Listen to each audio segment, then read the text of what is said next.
ومن أحسن قولا ممن دعا إلى الله وعمل صالحا وقال إنني من المسلمين. السلام عليكم ورحمة الله وبركاته. الحمد لله نحمده ونستعينه ونستغفره ونعوذ بالله من شرور أنفسنا ومن سيئات أعمالنا من يهده الله فلا مضل له ومن يضلل فلا هادي له وأشهد أن لا إله إلا الله وحده لا شريك له وأشهد أن محمدا عبده ورسوله أما بعد. يا أيها الناس اتقوا ربكم الذي خلقكم من نفس واحدة وخلق منها زوجها وبث منهما رجالا كثيرا ونساء واتقوا الله الذي تساءلون به والأرحام إن الله كان عليكم رقيبا.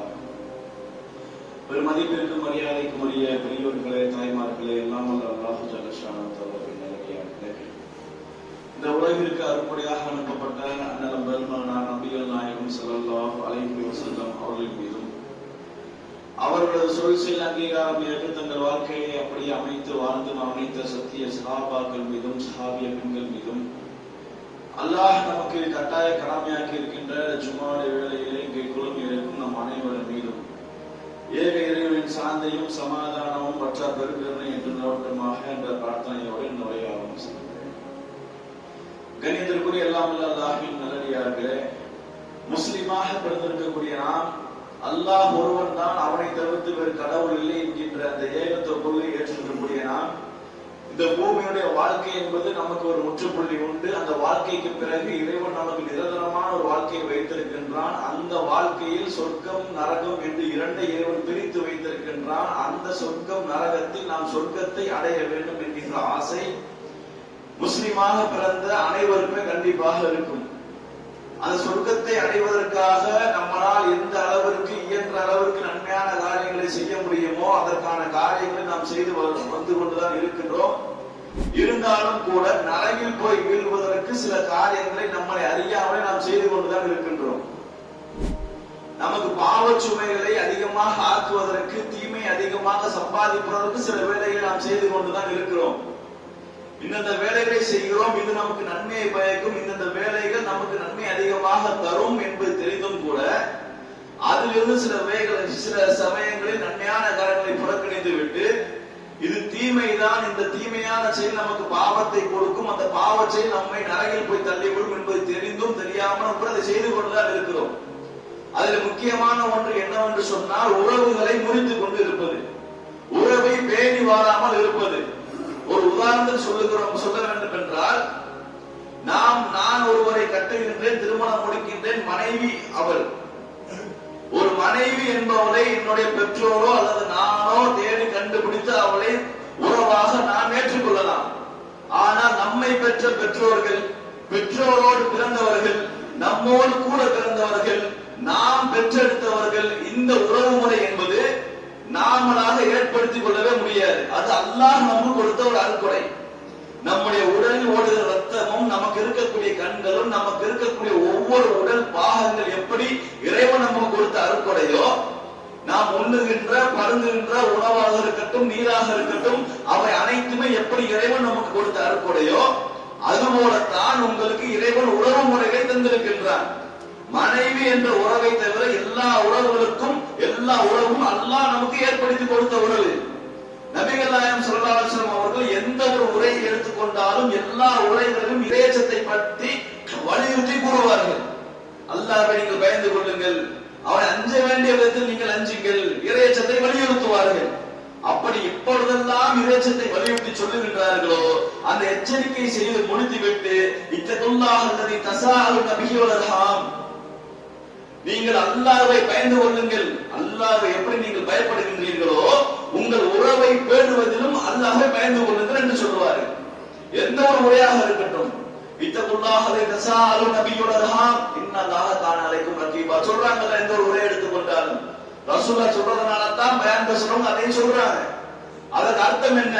நீங்கள் அல்லாஹ்வை எப்படி நீங்கள் அஞ்சுகின்றீர்களோ, இறைவனை எப்படி நீங்கள் பயந்து கொண்டிருக்கின்றீர்களோ அதுபோல உறவை பேணுவது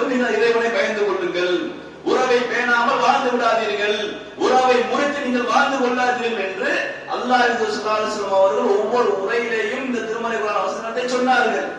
உறவை நீங்கள் பேணி வாழ வேண்டும் என்பதை வற்புறுத்தி சொன்னார்கள். மேலும் அதிகமாக சொல்லி காட்டுகிறார்கள், லா யதுஹுலுல் ஜன்னத காத்தியுன், யார் உறவை முறித்து வாழுகின்றாரோ அவரால் சொர்க்கம் செல்ல முடியாது. எத்தனை பேர் தெரிஞ்சிருக்கும் உறவை முறிச்சு வாழ சொர்க்கம் செல்ல முடியாது என்ற செய்தி எத்தனை பேர் அறிந்து வைத்திருப்போம். அல்லாஹ்வை தவிர்த்துட்டு வேற ஆளு சஜதா செஞ்சா வணங்கினோம் என்றால் நம்மால் சொர்க்கம் செல்ல முடியாது என்பது எல்லாருக்கும் தெரிந்த ஒரு செயல்தான். வட்டிக்கு வாங்குகிறோம், வட்டியில இருக்கிறோம் என்று சொன்னால் அல்லாஹ்வுக்கும் அவருடைய தூதருக்கு மத்தியில போர் பிரகடனம் எடுத்து அல்லாஹ்வை அல்லாஹ்வுடைய தூதருக்கு எதிர்த்தாமல் சண்டை போட தயாராகி கொள்ளும் இஸ்லாம் சொல்றது எல்லாரும் தெரிந்த ஒரு செய்திதான். தனக்கு இணை கற்பிக்கப்படுவதை அல்லாஹ் ஒரு காலத்திலுமே மன்னிக்க மாட்டான். நரகத்துலதான் போடுவேன், நிரந்தர நரகத்துல போடுவேன், தற்கொலை பண்ணா நரகம் தான் எல்லாருக்கும் தெரிந்த ஒரு செய்திதான். ஆனால் அல்லாஹ்வை சொல்லி காட்டுகிறார்கள், லா யதுஹுலுல் ஜன்னத காத்தியூன், யார் உறவை முறித்து வாழுகின்றாரோ அவர்களால் சொர்க்கம் செல்லவே முடியாது. தொழுகிறோமா, தொழுது அதற்கான நன்மையை பெற்றுக் கொள்கிறோம், நோன்பு வைக்கிறோம், நோன்பு எந்த அளவுக்கு இறைச்சித்தை மேம்படுத்தும் தெரிந்தும் கூட நோன்பு நோக்கின்றோம், ஜகாத்தை கொடுக்கின்றோம், ஹஜ் என்ற கிணை பொருளாதாரம் இருந்தால், உடல் வலு இருந்தால், தெம்பு இருந்தால் ஹஜ்ஜையும் செய்து முடிக்கின்றோம், தான தர்மங்களை செய்கின்றோம். இதெல்லாம் எதற்கு செய்கிறோம்? நாளைக்கு மறுமையில அல்லாஹ் எனக்கு சொர்க்கத்தை தரணும், நாளை மறுமையில அல்லாஹ் எனக்கு வெற்றியை கொடுக்க வேண்டும் என்ற காரணத்திற்காகத்தானே செய்கிறோம். இருந்தாலும் மேலதிகமாக அல்லாஹ் சொல்லி காட்டுகிறார்கள், உறவை முறித்தோம் என்றால் அதற்கான தண்டனை அனுபவித்து விட்டு தான் சொர்க்கத்துக்கு செல்ல முடியும். உறவை முறிச்சோம் சொன்னா சொர்க்கத்துக்கு போக முடியாது. இவ்வளவு நன்மைகளை நாம் செய்திருக்கலாம், தொழுதிருக்கலாம், நோன்பு நோற்றிருக்கலாம், எல்லா நன்மையை செய்திருந்தாலும் கூட உறவை முறித்து வாழுகின்றோம், பேசாம அண்ணன் தண்ணி புலங்காம வாழுகின்றோம் என்றால் அதற்கான தண்டனை அனுபவித்து விட்டு தான் சொர்க்கத்திற்கே போக முடியும். அதுவும் போய் நரகத்துக்கு போய் தள்ளிவிடும். என்ன செய்தி, என்ன செயல்? உங்க சொந்த பந்தத்தை நீங்க முறித்து வாழ்ந்தீர்கள் சொன்னார். சொந்த பந்தத்தை முறிக்கவே கூடாது. பெரும்பாலான மக்கள் சொல்லுவாங்க, சொந்த பந்தம்னா சும்மா, ஏன் அவனால வரக்கூடிய இம்சை அவ்வளவு உண்மைதான். நம்ம நல்லா இருந்தோம்னு சொன்னா அதை நினைச்சு சந்தோஷப்படுற நண்பர்கள் கூட ஒரு சில விஷயங்கள்ல பொறாமப்பட்டாலும் சரி அவனுக்கு சந்தோஷப்படுவ கூட மக்களுக்கு தான் செய்வாங்க. பெற்றெடுத்தவங்க என் பிள்ளை நல்லா இருந்தா போதும் என்று நினைக்கக்கூடிய பெற்றோர்கள் சந்தோஷமாக இருப்பார்கள் தான். இவன் சொந்த பந்தம் பக்கத்துல இருப்பான் பாருங்க, இவன் எப்படி முன்னுக்கு வந்தான்னு சொல்லி கேள்விக்குறியோடு தான் இருப்பாங்க. இவ்வளவு நாள் இப்படி இருந்தா எப்படி அவன் முன்னுக்கு வந்தான், முன்னுக்கு வந்துட்டா சந்தோஷப்படுறது வேற, அவனுக்கான துவா செய்யறது வேற, அல்ஹம்துலில்லாஹ் என்று அல்லாஹ்வை புகழ்வது வேறு. சந்தோஷப்படுறோம், பெரியாரா வந்துட்டாங்க, எப்படி பெரியாரா வந்தான், என்னமாது கருப்புக்குள்ள வேலை பார்த்திருப்பானோ, என்னமாது முடிச்சது வேலை பார்த்திருப்பானோ, அதுல ஒரு சந்தேகம் வைக்கிறது. முன்னுக்கு வந்துட்டான்னு சொன்னா எப்படா முன்னுக்கு வந்தான், எவனை பத்தி துருவி துருவி யாரை ஏதாவது ஒரு போர்ஜரி வேலை பார்த்திருப்பானோ என்று சொல்லக்கூடியவர் அதிகமாக இருக்கத்தான் செய்கிறார்கள். அதுவும் உறவுகள் இருக்கத்தான் செய்வார்கள். இருந்தாலும் நீங்க அவங்கள உறவுகளை முடிச்சிடாதீங்க, உறவுகளை முடிச்சுட்டீங்க வாழாதீங்க. ரசூலுல்லாஹ் சொல்லி காட்டுறாங்க, லைஸல் வாய்ஃபு ஃபில் முகாஃபி, சொந்தங்களை அனுசரித்து வாழ்வது என்று சொன்னால் அவர்கள் நம் உறவை துண்டித்து வாழும் போது நீங்கள் அவரோடு சேர்ந்து வாழ வேண்டும். வலாக்கின்னல் வாசில், சொந்தங்களை இணைத்து வாழுகின்றவர்கள் யாருக்கு தெரியுமா? சொந்த பந்தங்களை சேர்த்து வச்சு வாழ்றாங்க பாருங்க, சொந்த பந்தத்தோட சேர்ந்து அண்ணன் பண்ணமா உபசரித்து வாழுகின்றார்களே அவர்கள் யார் என்று சொன்னால் அல்லது இதா குத்தியத்து ரஹிமுஹு, அவனுடைய உறவு முறிக்கப்படும் போது சேருபவன் தான். என்னமான ஒரு செயல்களை நமக்கு நம்ம சொந்தங்கள் சண்டை வரத்தான் செய்யும். பொருளாதார விஷயமாக இருக்கட்டும், ஏதாவது பொண்ணு பார்க்கிற விஷயமா இருக்கட்டும், ஏதேனும் ஒரு வகையில் சொல்ல முடியாத அளவிற்கு ஏதோ ஒரு சின்ன சின்ன செயல்கள் கூட அவர்களுக்கும் நமக்கும் மத்தியில ஒரு சண்டை வரத்தான் செய்யும். சண்டை வராம இருக்காது. அப்படி சண்டை வராம பிரிஞ்சு போறாம பாருங்க, அந்த பிரிஞ்சு போற நேரத்தில் அவங்க சேர்ந்து வாழ்றீங்க தெரியுமா, அதுதான் இருப்பதே சிறந்த ஒரு செயலாக. வலாக்கின்னல் வாசி, சொந்தங்களை இணைத்து வாழுகின்றவன் யார் என்று சொன்னால் பிரிந்து போகும்போது ஒன்றாக சேர்ந்து வாழுகின்றானே அவன்தான் முக்கியம் வாய்ந்தவன், அவன்தான் சொந்த பந்தங்களை அனுசரித்து வாழுகின்றவன். இந்த நேரத்தில் ஒன்னா சேர்ந்து வாழு. சண்டை வரும்போது நீ சேரு, சண்டை வந்து பிரியக்கூடிய நிலைமை வரும், அந்த நேரத்துல நீ போய் இறங்கி போ. அந்த நேரத்துல நீ உன்னுடைய கௌரவத்தை பார்க்காத, அந்த நேரத்தில் உன்னுடைய பெருமையை நீ பார்க்காது. அவன் பொருளாதாரத்தில் மேம்பட்டவனாக இருக்கட்டும், பொருளாதாரத்தில் கீழே உள்ளவனாக இருக்கட்டும், அந்த நேரத்தில் அவன் சொந்தக்காரன். அல்லாஹ் சொல்லிவிட்டான், நீ சேர்ந்துதான் ஆகணும், வேற வழி இல்லை. இறைவன் சொன்னான்ற காரணத்துக்கு அனைத்தையுமே செய்து கொண்டுதான் இருக்கிறோம். இறைவன் சொல்லிவிட்டான், சொந்த பந்த சண்டையே போடாதீங்க. சண்டை போட்டாலும் பிரிந்து போகக்கூடிய நிலை வந்தாலும் அந்த நேரத்தில் நீங்கள் ஒன்றாக சேர்ந்து வாழுங்கள். உறவுகளுக்குள் சண்டை வருவது சகஜம்தான், சங்கடங்களும் வரும். அந்த நேரத்தில் அல்லாஹ்வுக்காக பொறுத்து வாழுகின்றவன் தான் ஒரு உறவுகளை அனுசரித்து வாழக்கூடியவன் என்று அல்லாஹ்வுடைய தூதர் நமக்கு சொல்லி காட்டுகிறார்கள். ஒவ்வொரு வக்துகளை தொழுகிறோம், ஒவ்வொரு பரலான தொழுகை தொழுகின்றோம், சுன்னத்தான விஷயங்களிலே நாம் ஈடுபடுகின்றோம். அது எப்படி நமக்கு நன்மையை பெற்றுத் தருமோ, அது எப்படி நாளை மறுமை நமக்கு முக்கியத்துவம் வாய்ந்த ஒரு செயலாக இருக்குமோ, அது போன்ற ஒரு செயல்தான் உங்கள் உறவுகளை நீங்கள் பேணி வாழ்வது, உங்கள் உறவுகளோடு நீங்கள் சேர்ந்து வாழ்வது. ஆண்களுக்கும் ஆண்களுக்கும் மத்தியில சண்டை வரும், பெண்களுக்கு மத்தியில தான் சண்டை வரும். சொந்த பந்தத்து மத்தியில எனக்கு இந்த சொத்தை தர மாட்டோம், அந்த சொத்தை தர மாட்டோம். பணம் பொருளை வைத்து உங்களால் எதுவுமே செய்ய முடியாது. இங்க இருக்கக்கூடிய பணம் பொருள் இங்கே மட்டும்தான் உங்களுக்கு பயன்பெறும். ஆனால் நீங்க அந்த நேரத்தை விட்டு கொடுத்து வாழ்ந்தீங்கன்னு சொன்னா நாளை மறுமையில அல்லாஹ் உங்களுக்கு பெருமானான பரக்கத்தை கொடுப்பான். மேலும் அதிகமா ரசூலுல்லாஹ் சொல்லி காட்டுறாங்க. ஒரு சஹாபி ஒரு மனிதர் வந்து கேட்கிறாரு, யா ரசூலுல்லாஹ், அல்லாஹ்வுடைய தூதரே, எனக்கு உறவுகள் அதிகமாக இருக்கு, சொந்த பந்தம் நிறைய இருக்கு யா ரசூலுல்லாஹ், நான் கூட சேர்ந்துதான் வாழ்றேன். நான் என்னதான் சேர்ந்து வாழ்ந்தாலும் ஏன் கிட்ட அவங்க சண்டை பிடிச்சுட்டே இருக்கிறாங்க. நான் அவங்க பொறுத்துதான் போறேன் யா ரசூலுல்லாஹ், அவங்களுக்கு தேவையான உதவிகளை செய்து கொண்டுதான் இருக்கிறேன் யா ரசூலுல்லாஹ். இருந்தாலும் கூட அவர்கள் எனக்கு துன்பம் விளைவிப்பவர்களாகவே இருந்து கொண்டிருக்கிறார்கள், எனக்கு தொந்தரவு தருமாறு நடந்து கொள்கிறார்கள். அவர்களுக்கு நல்லது செய்தாலும் எனக்கு அவர் கெட்டதையே செய்கிறார்கள். அப்பொழுது நான் என்ன செய்வது என்று அல்லாஹ்வுடைய தூதருக்கு ஒரு சஹாபி கேட்கிறார். கேட்கிறது யாரோ ஒரு சஹாபி. அந்த சஹாபிய குடும்பத்தாரோ அவங்களும் சஹாபாக்கள் தான். இப்ப நம்ம மனிதர்களாக வாழ்ந்து கொண்டிருக்கிறோம். அந்த காலத்துல ரசூலுல்லாஹ் வாழக்கூடிய காலகட்டத்திலும் கூட சஹாபாக்களுக்கு மத்தியில இதெல்லாம் இருக்கத்தான் செய்தது. சஹாபாக்களுக்கு மத்தியில சண்டை இருக்கத்தான் செய்து, சச்சரவு இருக்கத்தான் செய்து. சொந்த பந்தமாக இருந்தாலும் அவர்களுக்கு மத்தியில சில இன்னல்கள் இருக்கத்தான் செய்தது. அப்படியே சொல்லி காட்டுறார் அல்லாஹ்வுடைய தூதரிடத்துல, யா ரசூலுல்லாஹ், எனக்கு சொந்த பந்தம் நிறைய இருக்குது, நான் உங்களுக்கு உதவி செஞ்சுக்கிட்டு இருக்கிறேன், அவங்க இணக்கமாக இருக்க வேண்டும் என்று எல்லா முயற்சிகளையும் எடுத்துக்கொண்டு வாழ்ந்து கொண்டுதான் இருக்கின்றேன். இருந்தாலும் கூட எனக்கு அவங்க தொந்தரவு வந்து தான் இருக்கிறாங்க. நான் அவங்களுக்கு நல்லதை செய்யறேன், நல்லதை செஞ்சாலும் எனக்கு கெட்டதை செஞ்சுக்கிட்டு இருக்கிறாங்க யா ரசூலுல்லாஹ், நான் என்ன செய்யறது? கேட்டபோது அல்லாஹ்வுடைய சொல்லி காட்டுகிறார்கள், நீ சொல்வது உண்மையாக இருந்தால் ரசூலுல்லாஹ் சொன்னாங்க, நீ இப்படியாக வாழ்ந்து வந்தாய் என்று சொன்னால் உனக்கு அல்லாஹ்வின் மூலமாக நேரடியாக ஒரு உதவியாளர் இருப்பார். அல்லாஹ்வுடைய உதவியாளர் டைரக்டா இருப்பார். அல்லாஹ்வுடைய உதவியை தாண்டி நமக்கு வெற்றி வேற என்ன இருக்குது? நம்ம கஷ்டப்படுறோம்னு சொன்னா நேரத்தில் உதவிக்கு ஒரு ஆள் வந்தா எவ்வளவு சந்தோஷமாக இருக்கும். ஒரு நேரத்தில் சங்கடமான சூழ்நிலையில கஷ்டப்பட்டு கொண்டு இருக்கிறோம், நமக்கு உதவிக்கு ஆள்ல கேட்பாளர் இருக்கிறோம், திடீர்னு ஒருத்தர் உதவி செய்யறாருன்னு சொன்னா அவருக்கு எவ்வளவு நன்றி உணர்வோடு இருக்கும், எவ்வளவு மன மகிழ்ச்சியாக இருக்கும். ஆனால் இப்படிப்பட்ட சூழல் இருந்தா என்று சொன்னால் அல்லாஹ்வின் மூலமாக நேரடி உதவியாளர் உனக்கு எப்போதுமே இருப்பார், என்னைக்குமே இருந்துட்டே இருப்பாரு. நீ கஷ்டமே படாத, கவலைப்படாத, போயிட்டு வா. அல்லாஹ்வுடைய நேரடி உதவியாளர் வேண்டுமா? சண்டை போட்டு பிரிஞ்சாலும் அந்த நேரத்தில் ஒன்றாக சேர்ந்து வாழுங்கள். உங்க சொந்தக்காரனை விட்டு கொடுத்து வாழ்ந்துடாதீங்க. இந்த காலகட்டத்தில் வாழக்கூடிய அநேகமான செல்வந்தர்கள் ஊருக்கெல்லாம் தான தர்மங்களை செய்வார்கள், எல்லாரும் தான தர்மங்கள் செய்வாங்க. ஆனா ஊருக்கு செய்யக்கூடிய மக்கள் தன் குடும்பத்துக்கும் தன்னுடைய உறவினரையும் கைவிட்டு விடுவார்கள். இருக்கத்தானே செய்யறாங்க. ஊருக்கே அது எழுதி கொடுப்பாங்க. அவன் சொந்தக்காரன் ஒருத்தன் கஷ்டப்பட்டுக்கிட்டு இருப்பான், அது சொந்தக்காரன் கடன் கப்பு இருக்கும், அந்த கடனை அடைக்கிறதுக்கு உதவியாளராக இருக்க மாட்டாரு. ஊருக்கு தூக்கி 10,000, 20,000, 50,000 லட்சக்கணக்கில் தூக்கி கொடுப்பாரு. என்னுடைய ஜமாத்தார், என்னுடைய நண்பர், இவர் என்னுடைய கொள்கை சகோதரர், அவர் கஷ்டப்படுறார், இவ்வளவு மார்க்கத்திற்காண்டி தியாகம் செய்தார் என்று நினைத்திருப்பார். அந்த தியாகம் செய்த மக்களுக்கு தூக்கி கொடுப்பார்கள். உன்னோடு சேர்ந்து வாழக்கூடியவர், உன் தந்தையோடு ஒன்றாக பிறந்தவர், உன்னோடு சேர்ந்து பிறந்தவர், அவன் கஷ்டப்பட்டு கொண்டிருக்கிறான், வறுமையில் இருக்கிறான், அவனுக்கும் பொருளாதாரத்தை கொடுப்பதற்கு மனம் வராது. இப்படி வாழ்வதும் குற்றம்தான், இப்படி வாழ்வதும் தவறுதான். முதல்ல நீ சொந்த பந்தத்தை தான் பார்க்கணும், அதுக்கப்புறம் தான் மற்ற எல்லாமே.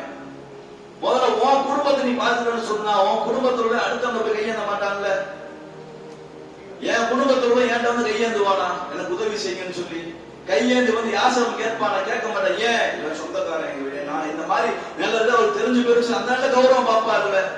நான் என் குடும்பத்தை பார்த்துட்டேன், நீங்க உங்க குடும்பத்தை பார்த்துக்கணும் சொன்னால் வேறு யாருக்கும் எந்த கஷ்டம் வந்து விட போகிறது? ஒரு மனிதர் தெரியாத மனிதர் போய் கையேந்தக்கூடிய நிலை உருவாகாமல் இருந்துவிடும். நீங்கள் உங்கள் உறவினர்களை பார்த்துக் கொண்டால், உங்கள் உறவினர்களோடு பேணி வாழ்ந்து கொண்டால், உலகில் உள்ள எல்லா மக்களும், உலகத்துல எல்லாரும் வாழ்ந்துட்டு தான் இருக்கிறோம், எல்லா மக்களுக்கும் பெரிய ஆசை என்ன இருக்கும்? உங்களுக்காக இருக்கட்டும், எனக்காக இருக்கட்டும், அதிகமாக இருக்கக்கூடிய ஆசை என்ன ஆசை இருக்கும்? பணம் காசு சம்பாதிக்கணும்னு ஆசை இருக்கும். மாசம் 30,000 ரூபாய் சம்பாதிக்கிறவனுக்கு 40,000 45,000 வாங்கணும், நல்லா இருக்குமே என்று ஒரு ஆசை இருக்கும். மாசம் லட்சக்கணக்கில் சம்பாதிக்கிறவன் கூட 2 லட்சம் சம்பாதிக்கிறவன் கூட ஒரு 50,000 1 லட்சம் சேர்த்து 3 லட்சம் சம்பளம் கிடைச்சா நல்லா இருக்குமே என்ற ஒரு ஆசை கண்டிப்பாக இருக்கும். பொருளாதாரத்தை மேம்படுத்த வேண்டும், பொருளாதாரம் அதிகமாக கிடைக்க வேண்டும் என்கின்ற ஆசை எல்லா மக்களுக்கும் இருக்கத்தான் செய்ய, மாற்றுகிறது கிடையாது. அந்த பொருளாதாரத்தை சம்பாதிச்சாச்சு, வேற என்ன ஆசை இருக்கும்?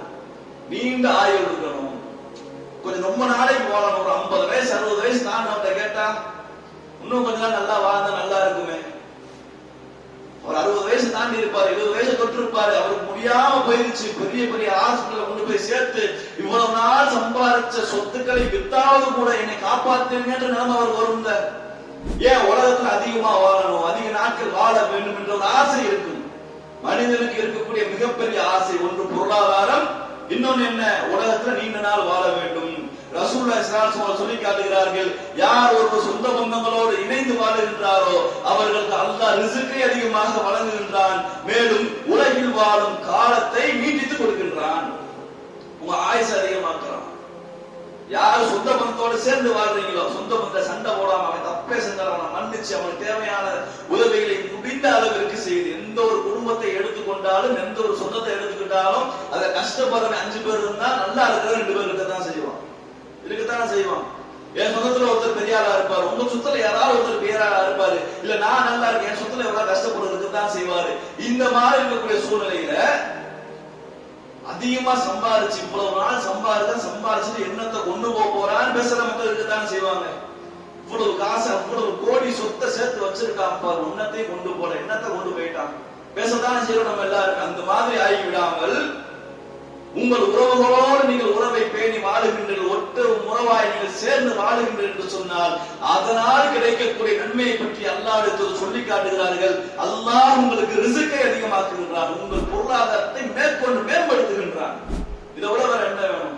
பொருளாதாரத்தை அடிச்சுட்டு இருக்கிறோம், பொருளாதாரம் ஏமாத்திட்டு இருக்கிறோம், பொருளாதாரத்துக்கு நோன்பு வச்சாலும் பொய்யே சொல்லக்கூடாது, இருந்தாலும் ஏதேனும் ஒரு பொய் பேசக்கூடிய நிலைமை நமக்கு உருவாகின்றது. ஆனா அல்லாஹ் பொருளாதாரத்தை மேம்படுத்துறான். எப்ப மேம்படுத்துறான்? உங்க சொந்த பந்தத்தோடு நீங்க சேர்ந்து வாழ்றீங்களா அப்ப மேம்படுத்துறான் உங்கள் பொருளாதாரத்தை, உங்கள் ரிஸ்கை. மேலும் என்ன சம்பாதிச்சாச்சு, வேற என்ன? நல்லா வாழணும், அதுக்கு நீண்ட ஆயுள் வேணும், நீண்ட ஆயுசு வேணும். உங்கள் ஆயுளை இறைவன் அதிகமாக்குகிறான். எப்பொழுது? நீங்கள் உங்கள் சொந்த பந்தத்தோடு சேர்ந்து வாழக்கூடாது. உங்கள் சொந்த பந்தங்களை முறிக்காமல் நீங்கள் ஒன்றோடு உறவாக வாழுகின்றீர்கள், அப்பொழுது இறைவன் உங்கள் ஆயுசையும் நீட்டிக்கிறான். சொந்த பந்தத்தை என்னைக்குமே விட்டுறாதீங்க, சொந்த பந்தத்தை என்னைக்குமே விட்டு கொடுத்துறாதீங்க. அவங்க உங்களை பத்தி முகத்துக்கு பின்னாடி என்னதான் தப்பா பேசிட்டு போட்டு பிரச்சனை இல்லை, அல்லாஹ் அவங்க நன்மையை கொடுப்பாங்க. உங்களுக்கே சொல்லுவாரு, 2 பேரும் இவர்கிட்ட உதவி பெற்றுக் கொள்வார், அந்த உதவி பெற்றுக் கொண்டாலும் அந்த உதவி மக்களுக்கு தெரியாது. ஆனால் உதவி வாங்கியவர் அவரை பற்றி கழுவி ஊத்துவார். இவர் எப்படி தெரியுமா, இவங்க அத்தா எப்படி தெரியுமா, கழுவிகளை ஊத்துனா கூட ஊத்திட்டு போட்டு ஒரு தப்பும் கிடையாது. உங்களுக்கு பின்னால் புறம் பேசினால் அல்லாஹ் உங்களுக்கு நன்மையை தருவான். இருந்தாலும் நீங்கள் அவருக்கு உதவி செய்தீர்கள், நீங்கள் அவருக்கு கை கொடுத்தீர்கள், விட்டுக் கொடுக்காமல் வாழ்ந்தீர்கள், அதனால் அல்லாஹ் உங்களுக்கு இரட்டிப்பு நன்மை தருவான் என்று அல்லாஹ் சொல்லி காட்டுறாங்க. எப்படி தெரியுமா? அல்லாஹ் வழங்கிய செல்வத்தை ஒரு தர்மம் செய்யும் மனப்பான்மை உள்ள மக்கள் நம்ம இருக்கத்தான் செய்வார்கள். இருந்தாலும் கூட நல்ல காரியங்களுக்கு நன்கொடைகளை வழங்கக்கூடிய மக்கள் இருப்பாங்க. உங்கள்கிட்ட கஷ்டப்பட்டு வந்து கையேந்திரான்னு சொன்னா அவர்கள் நன்மைக்காக தர்மம் செய்வேன். உங்களோட வந்து கையேந்திரான்னு சொன்னா பாக்கெட்ல 10 ரூபா 10 ரூபாய் தூக்கி கொடுப்பீங்க. ஏன்? அல்லாஹ் தர்மத்திற்கான நன்மை தாரான்னு தெரியுது. இதே நீங்கள் 3வது மனுஷன் தெரியாத அளவுக்கு கொடுத்தீங்கன்னா அல்லாஹ் உங்களுக்கு நன்மையை தான் தருவான், தர்மத்திற்கான நன்மை. இதே உங்க சொந்தக்கார அவங்க நீங்க கொடுத்தீங்கன்னா அல்லாஹ் எப்படி தரான் தெரியுமா? நன்மை இரட்டிப்பு நன்மையாக தருகின்றான். ரசூல் அப்படியே சொல்லி காட்டுறாங்க, யார் ஒருவர் உறவினர்களுக்கு தர்மம் செய்கிறாரோ அல்லாஹ் அவருக்கு இரட்டை கூலியை தருகின்றான், தர்மம் செய்ததற்கான கூலியை தருகின்றான், மேலும் அதிகமாக உறவை பேணியதற்கான கூலியும் தருகிறான். இன்ன சதக்கத்த அல் மிஸ்கீனி, ஒரு மிஸ்கீனுக்கு தர்மம் செய்தால் தர்மத்திற்கான கூலி மட்டும்தான் கிடைக்கும். வலாகிர் ரஹ்மி, உறவினர்களுக்கு நீங்க தர்மம் செய்தால் ஹிஸ்னத்தானி, அது உங்களுக்கு இரட்டை கூலி. சதகத்தும் ஊசிலத்தும் தர்மம் செய்வதற்கான கூலி, உறவை பேணியதற்கான கூலி. நீங்கள் வெளியே செய்யும் தர்மத்தை விட உங்கள் சொந்த பந்தங்களுக்கு நீங்கள் தர்மம் செய்யுங்கள். மாமனா இருக்கட்டும், மாமை மகனா இருக்கட்டும், மாமை மகளா இருக்கட்டும், மச்சானா இருக்கட்டும், மச்சான் பிள்ளையா இருக்கட்டும், எந்த ஒரு வகையிலும் உங்களுக்கு உறவாகி விட்டார்கள், ஏதேனும் ஒரு வகையில் சொந்த பந்தமாக ஆகிவிட்டார், கஷ்டப்படுறானா அவன் கேட்காட்டி கொண்டு போய் உறவு அந்த தர்மத்தை செஞ்சிருங்க. நமக்கே தெரியுது, ஒருத்தருக்கு போய் உணவு கொடுக்கிறோம், ரோட்ல போறோம், சாப்பாடு பண்ணதை வச்சிருக்கிறோம், இவரை பார்த்தா சாப்பாடு கஷ்டப்படுற தெரிஞ்சு நம்மளால போய் கொடுப்போம். அவர் நம்ம சாப்பாடு கேட்டாரு, இந்த சாப்பாடு தாங்கன்னு சொல்லி கேட்க மாட்டாரு. பார்த்து கொடுப்பது தெரிந்தால் நம்ம இடத்துல வந்து கேட்பார். ஆனா பார்த்தா இவர் சாப்பிட கொடுக்கறதுக்கு தகுதியான நமக்கு தெரியும்ல, அப்ப கொண்டு போய் கொடுத்தோம்னா அல்லாஹ் தர்மத்திற்கு நன்மை மட்டும்தான் கொடுப்பான். இதே உங்க சொந்த பந்தத்துல எவனாவது கஷ்டப்படுறவன் இருப்போம், உங்க அளவுக்கு இல்லாமல் உங்களை விட பொருளாதாரம் கொஞ்சம் கீழ்நிலையில் இருப்பான், ஏதேனும் ஒரு கஷ்டப்படக்கூடிய சூழ்நிலை இருப்பான், அவனுக்கு நீங்களாக கொண்டு போய் உங்கள் தர்மத்தை செய்தீர்கள் என்றால், உங்கள் உதவியை நீங்கள் செய்தீர்கள் என்று சொன்னால், அல்லாஹ் உங்களுக்கு இரட்டிப்பு நன்மையை, இரட்டை கூலியை தருவான். அந்த கூலி உங்களை சொர்க்கத்திலே கொண்டு போய் சேர்க்கும். அதே நீங்கள் உறவை முறித்து வாழ்ந்தீர்கள் என்று சொன்னால், அது உங்களை நரகத்தில் கொண்டு போய் சேர்க்காமல் இருக்காது. அதற்கான தண்டனையை அனுபவித்துட்டு தான் உங்களால் சொர்க்கத்திற்கே சொல்ல முடியும். மேலும் அல்லாஹ் சொல்லி காட்டுகிறார், நீங்கள் விரும்புவதிலிருந்து தர்மம் செய்யுங்கள், நீங்கள் விரும்புவற்றை தர்மம் செய்யாத வரை உங்களால் முழு நன்மை அடையவே முடியாது. நம்ம தான் தர்மம் செய்வோம். என்கிட்ட இந்த சட்டை தேவையில்ல, சட்டை ரொம்ப சிரிச்சு அடிச்சுன்னா இந்த சட்டையை கொண்டு போய் யாருக்காவது கொடுக்கிறது செய்யதானே செய்வோம். நம்ம வீட்டுல ஒரு ஃப்ரிட்ஜ் இருக்கு மேல தேவையில்லை, இடம் அடைச்சிட்டோம், பெரிய ஃப்ரிட்ஜா வாங்கி இதுக்கப்புறம் எனக்கு தேவை இல்லைன்னா தான் கொண்டு போய் தர்மம் செய்வோம். அப்படித்தானே செய்வோம். சில மக்கள் வியாபாரத்துக்கான சரி சும்மா கொடுக்கணும், 500 ரூபாய் கொடுங்க, இதுவும் நன்மையான காரியம் தான். சும்மா கொடுத்தா எல்லாம் ஈஸியா போயிடும், 500 ரூபாய் வாங்கிட்டா ரைட் ஓகே வாங்கிட்டோமே என்ற ஒரு நினைப்பு வரும். ஆனால் நீங்கள் விரும்பாத தேவை இல்லைன்னா தானே கொண்டு போய் தர்மம் செய்வீங்க. ஆனா அல்லாஹ் சொல்றான், நீங்க எதை விரும்புறீங்களோ விரும்புவதை கொண்டு போய் தர்மம் செய்யுங்க, அதுலதான் நீங்க நன்மை அடைய முடியும். அதை தர்மம் செய்யாம நன்மை அடையவே முடியாது. அல்லாஹ்வுக்காக தர்மம் செய்கிறோம் என்று சொன்னால், நீங்கள் விரும்பக்கூடியது பொருளாதாரம், அந்த பொருளாதாரத்தை கொண்டு போய் தர்மம் செய்யுங்கள். நான் ஒரு பொருளை அதிகமாக விரும்புகிறேன், கொண்டு போய் தர்மம் செய்யுங்கள், அதை தர்மம் செய்யாமல் உங்களால் நன்மை அடைய முடியாது. அப்படிப்பட்ட சூழ்நிலையில் அல்லாஹ் இந்த வாக்கியத்தை, திருமறை குர்ஆன் வசனத்தை இறக்கிய பின்பு அல்லாஹ்வுடைய தூதரிடத்தில் ஒரு சஹாபி வருகிறார், அபூ தல்ஹா என்று சொல்லக்கூடிய ஒரு சஹாபி. அல்லாஹ்வுடைய தூதரே, இந்த மஸ்ஜிது நபவி, இந்த மதீனா பள்ளிவாசலுக்கு எதிர்த்தாப்புல ஒரு பெரிய தோட்டம் இருக்கிறது, பைருமான்ற ஒரு தோட்டம். இப்ப கூட ரீசெண்டா வாட்ஸ்அப்ல வீடியோலாம் வந்திருக்கும். மஸ்ஜிது நபி மதீனாவுல வந்து ஒரு இடத்துல அப்படியே தண்ணி பீரிட்டு மேல வருது, பைருஹா இருந்த தோட்டம்னு சொன்னாங்க. இந்த பைருஹான்ற ஒரு தோட்டம் எப்படிப்பட்ட தோட்டம் என்று சொன்னால், பேரிச்சம் தோட்டம். அப்படியே சிறு சிறு காத்து வரக்கூடிய சுகமாக இலைப்பாறுவதற்கு தகுந்த ஒரு இடம். அல்லாஹ்வுடைய தூதரே சில நேரங்கள்ல அங்க போய் இலைப்பாறுவாங்க, ஓய்வு எடுப்பாங்கன்னு சொல்லி ஹதீஸ்களை நம்மால் பார்க்க முடிகிறது. அந்த தோட்டத்துக்கு சொந்தக்காரர் யாருன்னு கேட்டா அபூ தல்ஹா என்ற ஒரு சஹாபி. யா ரசூலுல்லாஹ், அந்த பள்ளிக்கு எதிர்த்தாப்புல பைருஹா என்ற ஒரு பேரிச்சம் தோட்டம் என் இடத்துல இருக்கிறது, இது எனக்கு ரொம்பவும் பிடித்தமான விருப்பமான இந்த பேரிச்சம் தோட்டம் யா ரசூலுல்லாஹ், அல்லாஹ் சொல்லிவிட்டானே, நீங்கள் விரும்பியவற்றை தர்மம் செய்யாமல் உங்களால் நன்மை அடைய முடியாது என்று நான் அதிகமாக நேசிக்கின்றேன், அதிகமாக விரும்புகின்றேன். இந்த தோட்டத்தை நான் அவங்கள்ட்ட கொடுக்குறேன் பொறுப்பா, இதை நீங்க மக்களுக்கு சதகா செஞ்சிருங்க, தர்மம் செஞ்சிருங்க. ரசூலுல்லாஹ் நினைத்திருந்தால் அவர் சொந்தமாகிக்க முடியாது, தர்மமாக வந்தது அது அவருக்கு ஹராம், ரசூலுல்லாஹ் வாங்கிக் கொள்ள முடியாது. ரசூலுல்லாஹ் நினைத்திருந்தால் வாங்கி பள்ளிவாசலுக்கு வச்சிருக்கலாம். ரசூலுல்லாஹ் நினைத்திருந்தால் முஜாஹிர்கள், அதாவது ஹிஜ்ரத் செய்து வந்த மக்கா வாசிகள், அவர்களுக்கு பிரித்து கொடுத்திருக்கலாம். ஆனா ரசூல் என்ன செஞ்சாங்க தெரியுமா? அவரை கூப்பிட்டு, அபூ தல்ஹாவே, உன சொந்த பந்தம் இருக்குதா? இருக்கிறாங்க யா ரசூலுல்லாஹ், உங்கள் சொந்த பந்தத்துக்கு நீ பிரிச்சு கொடுங்க. நீங்கள் கொடுப்பதிலேயே அதிகம் கொடுப்பதற்கு தகுதியானவர் யார் என்று சொன்னால் உங்களுடைய உறவுகள் தான். ஃபர்ஸ்ட் நீங்க உங்கள் உறவினர்களுக்கு பிரிச்சு கொடுங்க, அதன் மூலமா உங்கள் உறவினர்கள் பயன்பெறட்டும், அதுக்கப்புறம் பார்த்துக்கலாம். முதல் நீங்கள் உங்கள் உறவினர்களுக்கு கொடுங்க என்று சொன்ன பின்பு அல்லாஹ்வுடைய தூதருடைய தோழர் அபூ தல்ஹா என்று சொல்லக்கூடிய சஹாபி தன் இடத்தில் இருந்த அந்த பைருஹா தோட்டத்தை தன்னுடைய சொந்த பந்தங்களுக்கு பிரிச்சு கொடுத்தார். விரும்பியவற்றை நீங்கள் தர்மம் செய்ய வேண்டும், அதிலும் முக்கியமாக உங்கள் உறவினர்களுக்கு தர்மம் செய்வதுதான் உங்களுக்கு இரட்டை கூலியாக அமையும்.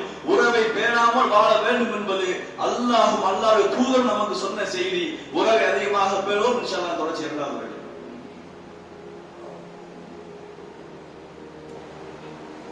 அஸ்ஸலாமு அலைக்கும் வரஹ்மத்துல்லாஹி வபரகாத்துஹு.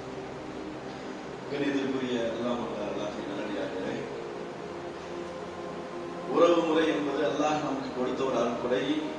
எந்த ஒரு மனிதனும் தங்களுடைய உறவு முறைகளை, உறவினர்களை பகைத்து வாழக்கூடாது, உறவை அனுசரித்து வாழ வேண்டும் என்பதை பார்த்தோம்.